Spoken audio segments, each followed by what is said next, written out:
আজকাল ইউটিউবে একটা শর্টকাট খুব ছড়াচ্ছে।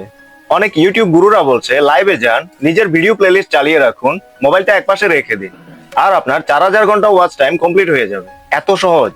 শুনতে ভালো লাগলেও এই পদ্ধতিটা আপনার চ্যানেলের জন্য কতটা ঝুঁকিপূর্ণ এটি আপনি কল্পনাও করতে পারবেন না। তো বুঝতেই পারছেন, আজকের এই ভিডিওতে আমি আপনাদের কিছু সঠিক ইনফরমেশন দিব, যাতে আপনিও এইসব গুরুদের কথায় কান দিয়ে এমন ভুল না করেন যার কারণে আপনার চ্যানেলটাই আপনাকে হারাতে হয়। তো মনোযোগ দিয়ে ভিডিওটা শেষ পর্যন্ত দেখুন। এবার বলি ট্রিকটা কি। পদ্ধতিটা খুবই সহজ। আপনি ইউটিউব চালু করবেন, নিজের ভিডিও প্লেলিস্ট চালাবেন, আর কয়েক ঘন্টা লাইভে রেখে দিবেন। দেখবেন ওয়াচ আওয়ার্স বাড়ছে, কোনো সমস্যা নেই। এটা ক্রিয়েটররা বিশ্বাস করে কেন? কারণ শুরুতে ইউটিউব কোনো সতর্কবার্তা দেয় না। ওয়াচ আওয়ার্স যোগ হয়, গ্রাফও বাড়ে। এখানে অনেকেই ধরে নেয় ঠিক আছে, এটাই সঠিক পথ। এবার বলি আসল সত্যটা। আপনি যদি সারাক্ষণ লাইভে গিয়ে নিজের ভিডিও প্লেলিস্ট চালান, ইউটিউব এটা বুঝে নিতে পারে। ফলে আপনার ভিউজ কমিয়ে দিতে পারে বা চ্যানেলে সমস্যা হতে পারে।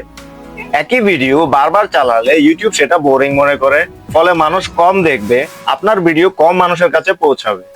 আপনার প্লেলিস্টে যদি মিউজিক বা ভিডিও থাকে যার রাইটস আপনার কাছে নেই, তাহলে লাইভ চলা বন্ধ হয়ে যেতে পারে বা মিউট হয়ে যেতে পারে। একই প্লেলিস্ট বারবার লুপ করলে ইউটিউব এটাকে স্প্যাম মনে করতে পারে এবং রিমুভ করে দিতে পারে।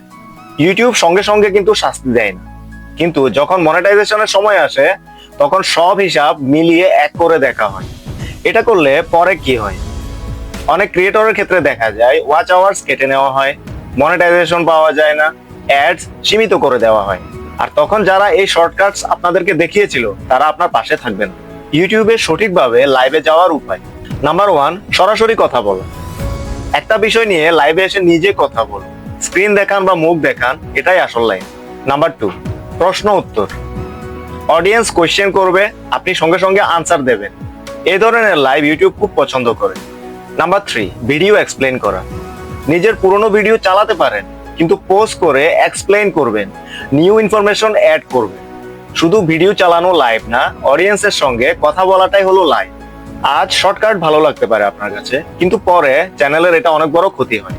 কারণ দেখুন, আপনি ইউটিউব চ্যানেলটা চালাচ্ছেন একটা সময় ওটার থেকে ইনকাম করার জন্য, তাই না? কিন্তু এই শর্টকাট নিলে যদি সেটাই না পান, আপনার নিজের চ্যানেলটাই আপনাকে হতাশ করবে এবং আপনার এতদিনের পরিশ্রম শূন্য হয়ে যাবে। ধীরে ধীরে সঠিক পথ ফলো করলে ইউটিউবে টিকে থাকা যায়। যদি কেউ বলে খুব দ্রুত ওয়াচ আওয়ার্স কমপ্লিট করার কথা, একবার ভাবুন ইউটিউব এটা সত্যিই কি অ্যাকসেপ্ট করে নিবে? অ্যালগোরিদম এখন অনেক স্মার্ট, ছোট ছোট বিষয় ডিটেক্ট করে ফেলে।